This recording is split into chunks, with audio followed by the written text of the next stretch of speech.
ساری کائنات کے بنانے میں اللہ تعالیٰ اکیلا خلاق ہے. بلا وہو الخلاق العلیم، بے شک ایک اکیلا اللہ ہے جو بنانے والا. خالق کون ہوتا ہے؟ جو بغیر کسی چیز کے چیز بنا دے. ہم صانع ہیں، صانع. ہم نے یہ بنایا ہے، لوہا پہلے موجود تھا، اور خالق وہ ہوتا ہے جو لوہے کے بغیر لوہا بنا دے، اور خالق وہ ہے جو مٹی کے بغیر زمین بنا دے، پتھر کے بغیر پہاڑ بنا دے، قطرے کے بغیر دریا اور سمندر بنا دے، پتے کے بغیر جنگل بنا دے، پر کے بغیر پرندے بنا دے. یہ خالق ہے. خالق هو اللہ الخالق الباری المصور.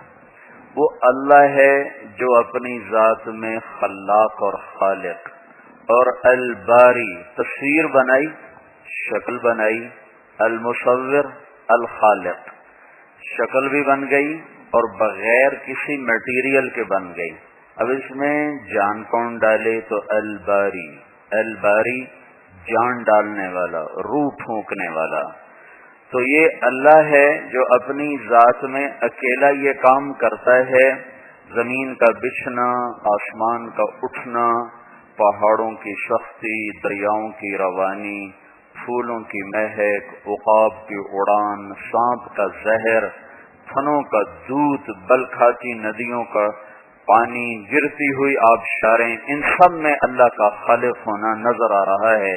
انہیں ایک کوئی بڑا ڈیزائنر ہے جو بے خطا بنا رہا ہے. جو اللہ اس کائنات کا خالق ہے وہی اس کا مالک ہے. الملک للہ لہ ما فی السماوات وما فی الارض وما بینہما وما تحت الثری. مالک بھی اللہ ہے. جب وہ کوئی فیصلہ کرتا ہے تو وہ ٹلتا نہیں. کائنات میں ہمیں نظر آتا ہے اس گرمی کو اب ہم نہیں روک سکتے، وہ لا رہا ہے.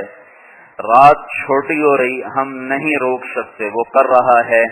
یولج اللیل فی النہار ویولج النہار فی اللیل. رات چھوٹی ہو رہی ہے، دن اس کے اندر جا رہا ہے. دن چھوٹے ہو رہے ہیں، رات اس کے اندر جا رہی. ہمارا کوئی زور نہیں ہے. آسمان بلند ہے، ستون کوئی نہیں، ہم نے کندھا نہیں دیا ہوا. بادل برستے ہیں، ہم روک نہیں سکتے. رک جائیں، ہم برسا نہیں سکتے. سورج اور چاند کی ایک گردش ہے، ہم اسے ٹال نہیں سکتے. الشمس تجری لمستقر لہا. سورج اپنے مدار پہ چلتا ہے. کیوں چلتا ہے؟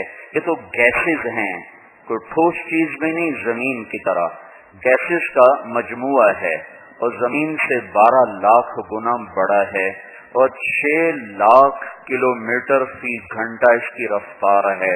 اور ایک سیکنڈ میں، ہر ایک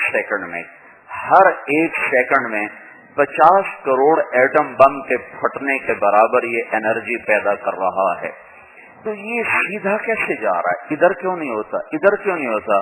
ہمارے پاس 20-22 فٹ کی گاڑی ہوتی ہے، کبھی یوں چلی جاتی ہے، کبھی یوں چلی جاتی ہے، کبھی اگلے میں لگ کے اپنی جان ختم کر بیٹھتے ہیں. تو اتنی بڑی بلا ہے، رفتار 6 لاکھ کلومیٹر فی گھنٹہ ہے، اور پھر اس کے اندر اتنی بڑی آگ ہے جو دہک رہی ہے. 3 لاکھ کلومیٹر لمبا شعلہ سورج میں سے نکلتا ہے. یہ کیسے سنبھل کے چل رہا ہے؟ تو عقل حیران ہے. اور اللہ کا جواب ہے ذالک تقدیر العزیز العلیم. یہ بڑے علم والے اور بڑی قدرت والے کا غلام بن کے چل رہا ہے. ورنہ ایک کب کا ختم ہو گیا ہوتا. والقمر قدرناہ منازل. چاند کی منزلیں طے ہیں، گھٹنا بھی، بڑھنا بھی، چڑھنا بھی، اترنا بھی. یہ کیوں ہو رہا ہے؟ حتی عاد کالعرجون القدیم. وہ گھٹتے گھٹتے ایک ٹہنی کی طرح، ٹیڑھی ٹہنی کی طرح ہو گیا. للشمس ينبغي لها ان تدرك القمر. کبھی سورج چاند میں ٹکر نہیں. ولللیل سابق النہار. کبھی دن اور رات میں ٹکر نہیں. یہ سب کچھ کیوں ہے؟ کل فی فلک یسبحون. اس لیے کہ ہر ایک اپنے دائرے میں گھوم رہا ہے. انہیں گھماتا کون ہے؟ الشمس والقمر والنجوم مسخرات بامرہ. یہ سورج، یہ چاند، یہ ستارے تیرے اللہ کے غلام ہیں۔ الا لہ الخلق والامر، سنو کان کھول کے، خالق بھی وہی ہے اور بادشاہ بھی وہی ہے۔